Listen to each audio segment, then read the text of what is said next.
Theodor Adorno nació en 1903 en Frankfurt. Fue sociólogo, filósofo, compositor musical y crítico de arte. Cofundador de la Escuela de Frankfurt, fue una de las figuras más destacadas del neomarxismo europeo. Su obra iluminó, entre otros temas, la reflexión sobre la industria cultural y el impacto de los medios masivos de comunicación en nuestra sociedad. Su filosofía fue un ejercicio pleno de pensamiento crítico.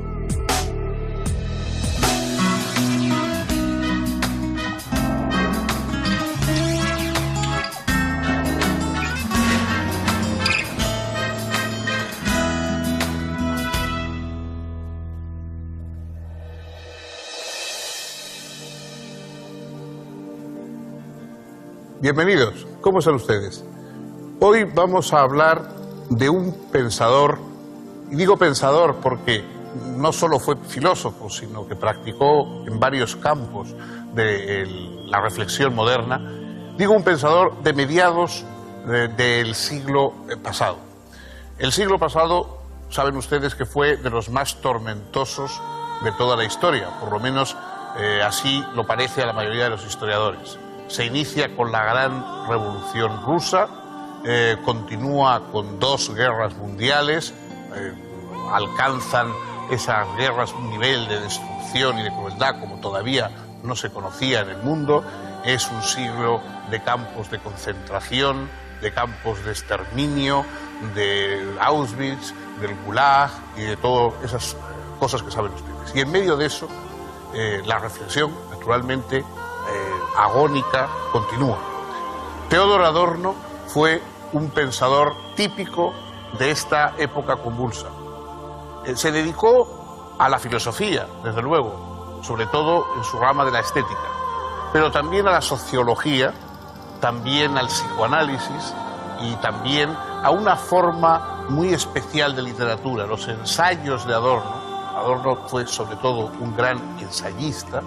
Los ensayos de Adorno tienen una seducción especial. Su estilo es cualquier cosa menos sencillo. De hecho, hay un escrito famoso, uno de sus ensayos, se llama Skoteinos, es decir, lo oscuro, que es sobre el estilo de Hegel. Pero casi todo lo que dice sobre el estilo de Hegel valdría para el suyo. Es un estilo alambicado, es un estilo muy complejo, no nada fácil, y sin embargo es un estilo extrañamente seductor. El lector queda como prendido en una especie de red más o menos misteriosa.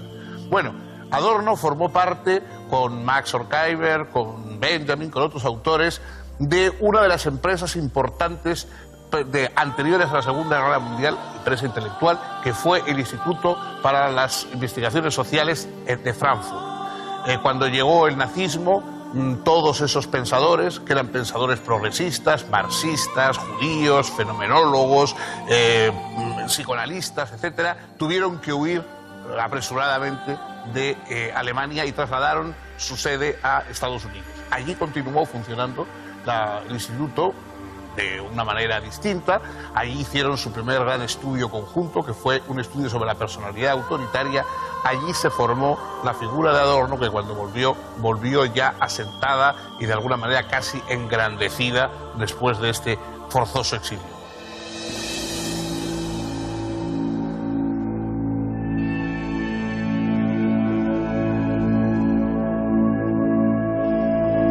Theodor Ludwig Wiesengrund Adorno era hijo único de un rico comerciante judío. Su madre era católica, de ascendencia corsa y genovesa, y había sido cantante lírica. El niño perteneció, pues, a una familia bien posicionada económicamente y proveedora de múltiples estímulos culturales. También tenía una tía pianista. Previsiblemente, Theodor se sintió fuertemente atraído por la música. Estudió piano y mostró muy pronto inquietudes literarias y filosóficas. En 1921 se graduó en el Kaiser Wilhelm Gymnasium de Frankfurt y comenzó sus estudios universitarios. Obtuvo su doctorado en filosofía en 1924 con una tesis sobre Husserl y la fenomenología. De esos años data el origen de su amistad con un joven condiscípulo, Max Horkheimer, 8 años mayor, con quien establecería una colaboración intelectual que duraría casi medio siglo. Ambos compartieron desde un primer momento intereses estéticos, políticos y filosóficos.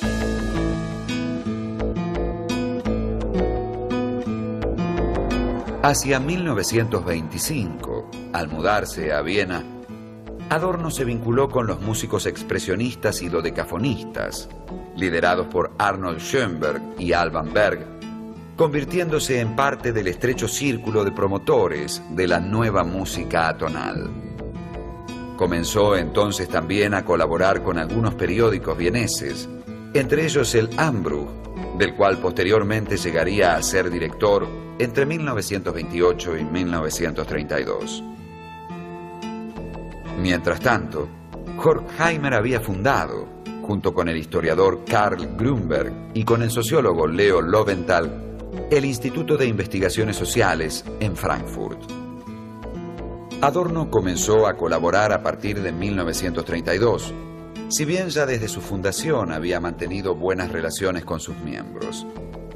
Sus trabajos e intervenciones mostraron un espíritu profundamente crítico, influido tanto por Hegel y Marx como por algunos de los más destacados marxistas heterodoxos de la época, especialmente Ernst Bloch, Walter Benjamin y Georg Lukács. A pesar de su inclinación cada vez más decidida a un pensamiento neomarxista, sin embargo se mantuvo distante de la política de los partidos comunistas alemán y soviético.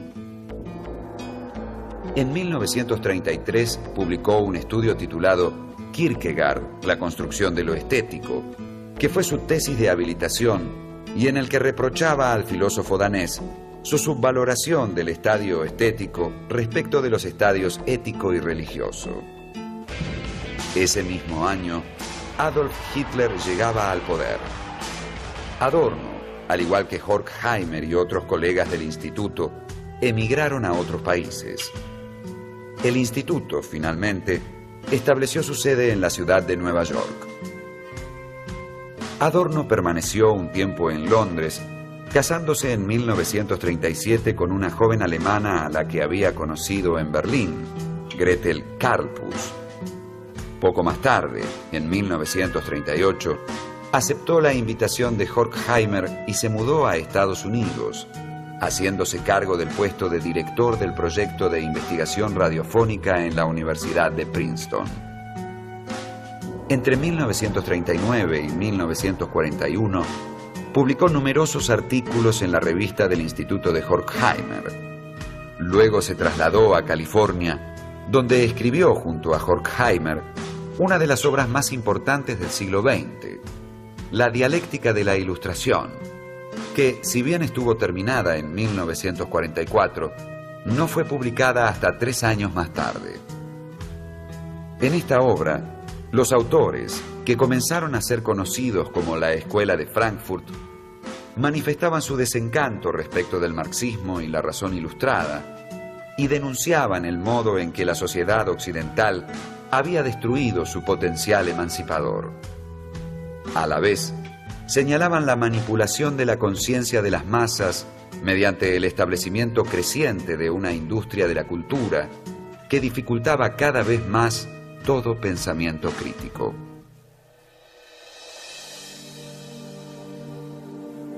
Nuestra época se precia de ser una época técnica, científica, es decir, profundamente racional.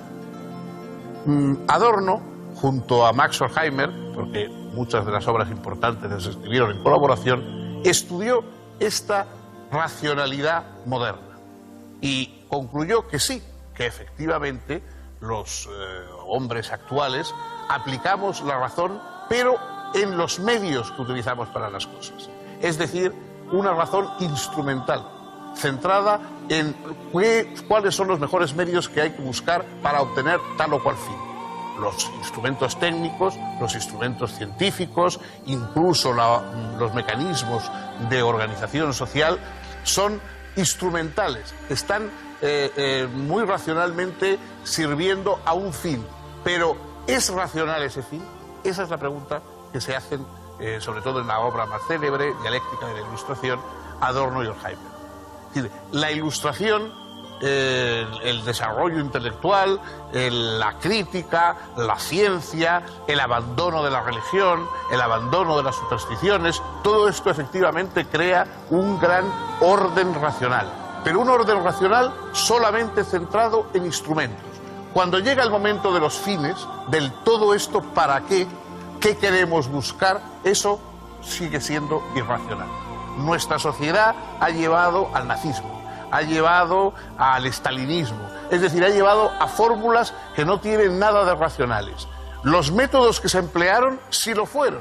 Los métodos instrumentales para obtener el poder, el dominio, el control de la gente, la manipulación de las conciencias, esos sí son métodos racionales, pero todo eso está al servicio de unos fines profundamente irracionales. Eso es lo que denunciaron Adorno y Horkheimer en la dialéctica de la Ilustración y es el mensaje central de la Escuela de Frankfurt.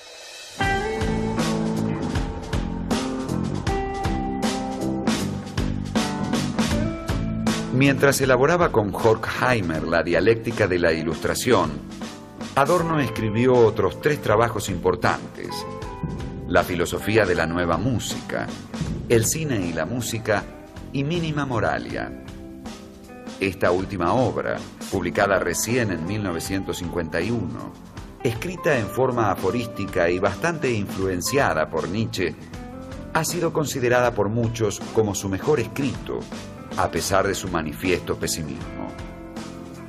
En 1949, Adorno, Horkheimer y otros colegas decidieron regresar a Alemania y reconstruir el instituto en Frankfurt, del que el propio Adorno llegó rápidamente a ser director.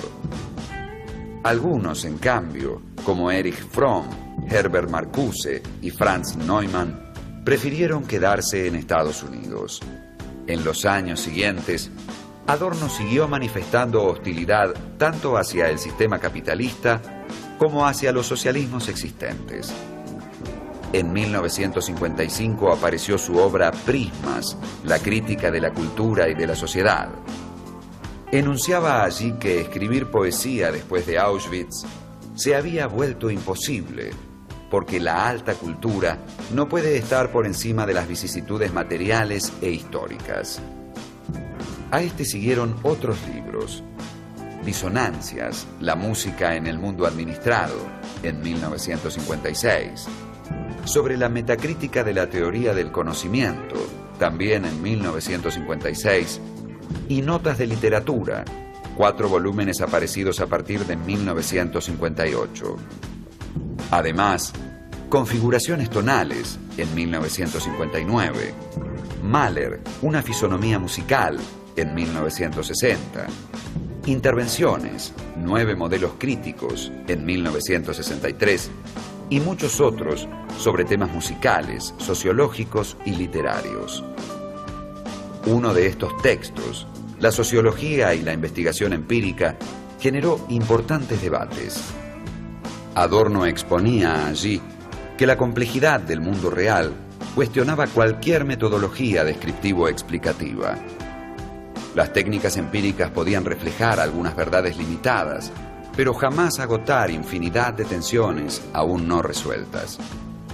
En 1966, Adorno publicó uno de sus trabajos filosóficos más interesantes, Dialéctica negativa, obra en la que desarrolló una dialéctica antimetafísica de la no identidad que rechazaba la reconciliación al modo hegeliano y que, en virtud de tal rechazo, parecía conducir a un callejón sin salida.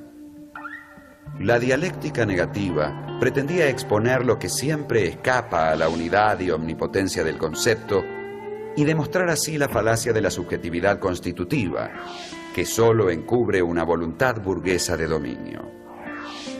Al hacerlo, defendía la urticante tesis de que ninguna teoría escapa ya al mercado y que, por lo mismo, no se trata de agregar una doctrina más a la oferta, sino de ejercer un pensamiento crítico que solo afirma que los objetos no se reducen a su concepto.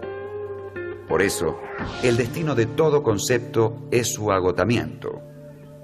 La dialéctica, así, libera la no verdad de toda pretendida identidad conceptual. No se trata, sin embargo, de una mera negación irracionalista del concepto. La filosofía debe tratar de ir más allá del concepto por medio, precisamente, del concepto.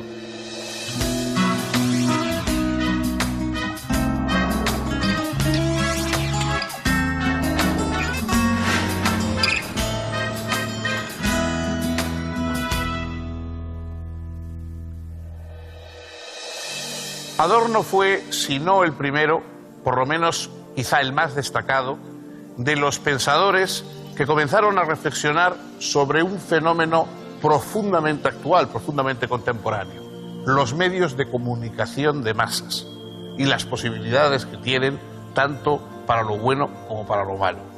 La industria cultural. Es verdad que antes la cultura estaba destinada a unos pocos. Solamente el príncipe podía oír música de cámara, solamente la persona pudiente podía tener una gran biblioteca de obras encuadernadas en piel, etc.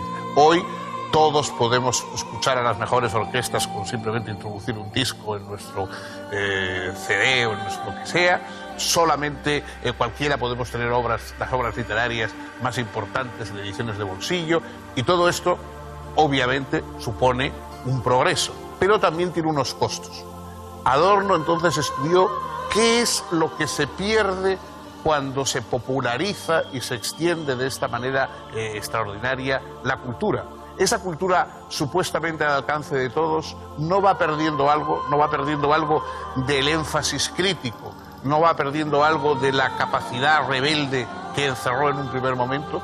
Al extenderse, al ponerse al alcance de todos, no se va domesticando y no va perdiendo todo su mordiente de crítica de la sociedad y de posibilidad de transformación y de revolución.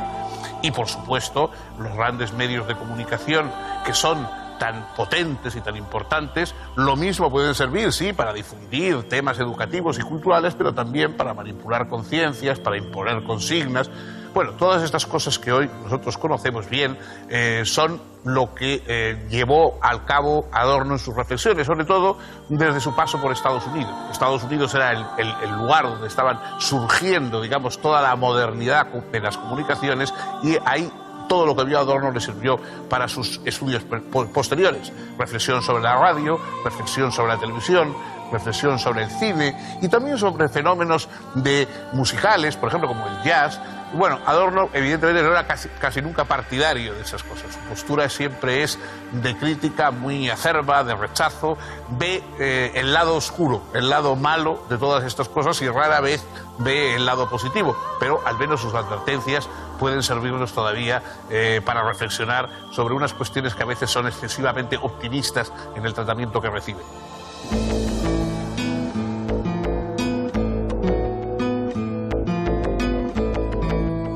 Vinculados a la dialéctica negativa, aparecieron otros dos textos filosóficos de Adorno en forma casi inmediata: La ideología como lenguaje y La jerga de la autenticidad.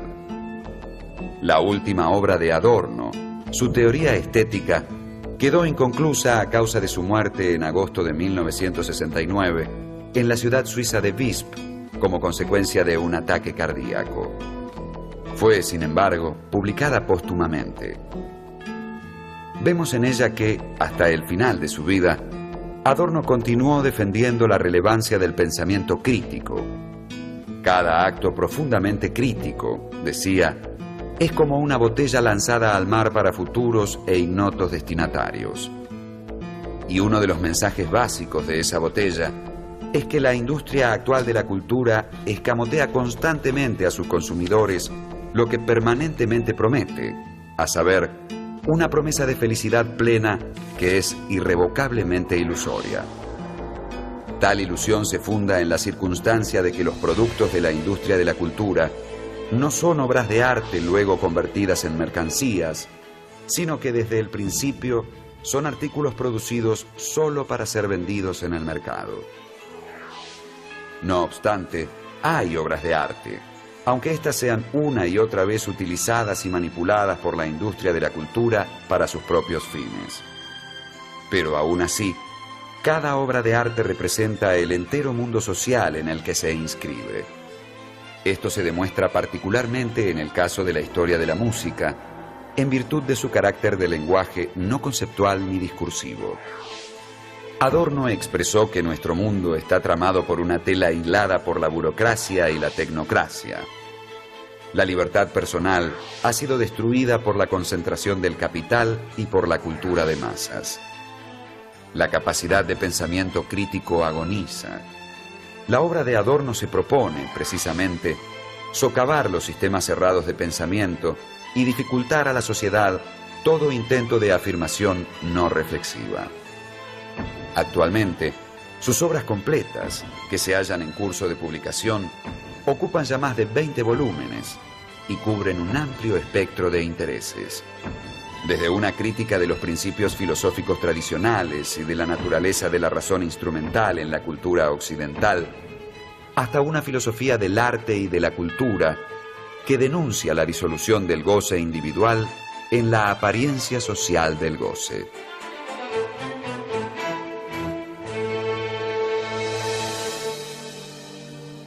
El grupo de pensadores de la Escuela de Frankfurt renovó profundamente la visión del marxismo. El marxismo era una filosofía que estaba ligada solamente pues, a pensamientos que habían movido a masas, al estalinismo y a cosas así. Bueno, la Escuela de Frankfurt dio una versión mucho más sofisticada, desde luego más alejada también de las inquietudes populares del marxismo.